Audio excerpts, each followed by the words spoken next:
Hello students, let's see this question. The activity of a radioactive nuclide X100 is 6.023 curie at a certain time t. If its disintegration constant is 3.7 into 10 to the power 4 second inverse, the mass of X after t second is, कितना मास बचेगा? ठीक है, सो देखिए आपका ये क्या है, nucleus दिया हुआ है जिसमें अगर इसके सर के ऊपर 100 लिखा है तो ये 100 इसका मास नंबर रिप्रेजेंट करता है। ठीक है, 100 इसका क्या है, मास नंबर रिप्रेजेंट करता है। क्लियर, मास नंबर कह लो या फिर इसका एक एटम का मास कह लो। ठीक है, एक एटम का मास कह लो, या आप ये कह लो कि एक मोल एटम्स का मास हो जाएगा, तो हम इसको क्या बोलेंगे, 100 ग्राम पर मोल बोल देंगे।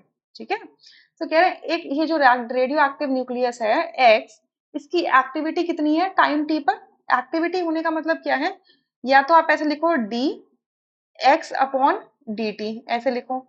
ये कितनी दे रखी है आपको, 6.023 क्यूरी, क्यूरी का सिंबल होता है सी आई। या फिर इस चीज को आप कैसे लिख दो कि इट इज इक्वल्स टू क्या है आपका, एक्टिविटी है ए, इसको ऐसे लिख दो। एक्टिविटी है ए फॉर एक्टिविटी, और एक्टिविटी किसकी है, एक्स की एक्टिविटी है। ठीक है, अच्छा, तो मैं इसको ए के फॉर्म में लिख लूं। Clear, so A X basically क्या है, 6.023 क्यूरी है, and 1 curie is equals to कितना होता है आपका, 3.7 into 10 to the power 10 DPS. DPS का मतलब होता है disintegration per second, number of disintegration per second. So मैं इसको डिसइंटीग्रेशन पर सेकंड से कन्वर्ट कर लूं तो क्या हो जाएगा, 6.023 into 10 into 3.7 into 10 to the power 10 DPS.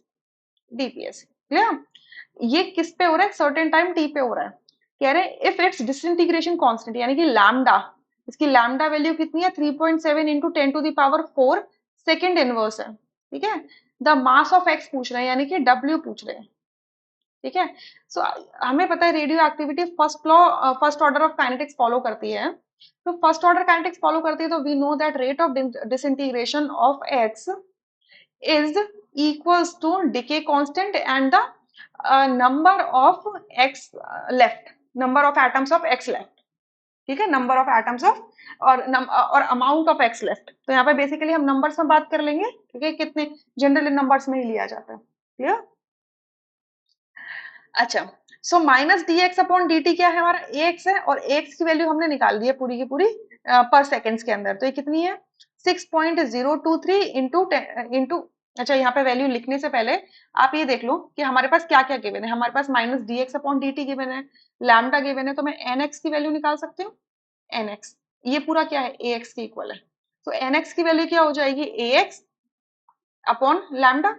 A X की वैल्यू क्या है, 6.023 into 3.7 into 10 to the power 10 to the power 10 DPS, disintegration per second.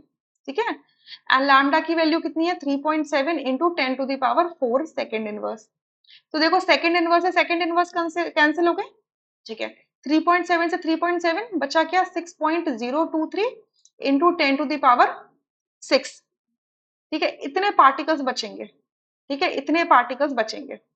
तो नंबर ऑफ पार्टिकल्स इतने हैं, तो मास कितना हो जाएगा इन पार्टिकल्स का, तो W is equals to W of X, या W कह लो। क्या होता है, number of particles divided by Avogadro particles multiplied by its molar mass. Clear, so particles कितने, 6.023 इंटू 10 टू दावर 6 है। मोलर मास कितना हो जाएगा इसका, 100 gram per mole, 100 gram per mole. Clear, and Avogadro constant होता है 6.023 into 10 to the power 23 mole inverse. Clear, यही होता है। अब बस करो इसको सॉल्व। 6.023 से 6.023 कैंसिल हो गया। ठीक है, न्यूमरेटर में क्या है, 10 टू दावर 9 और सॉरी 10 टू दावर 8, 6 प्लस 2 8, और डिनोमीटर में क्या है, 10 टू दावर 23। तो इसको सॉल्व करेंगे तो कितना आ जाएगा, 1 इंटू 10 टू दावर माइनस 15 ग्राम। इतना मास बचेगा आफ्टर टी टाइम पे। सो आपका थर्ड ऑप्शन करेक्ट है, बाकी सारे ऑप्शंस क्या हैं, इनकरेक्ट है। I hope you understood this question. Thank you.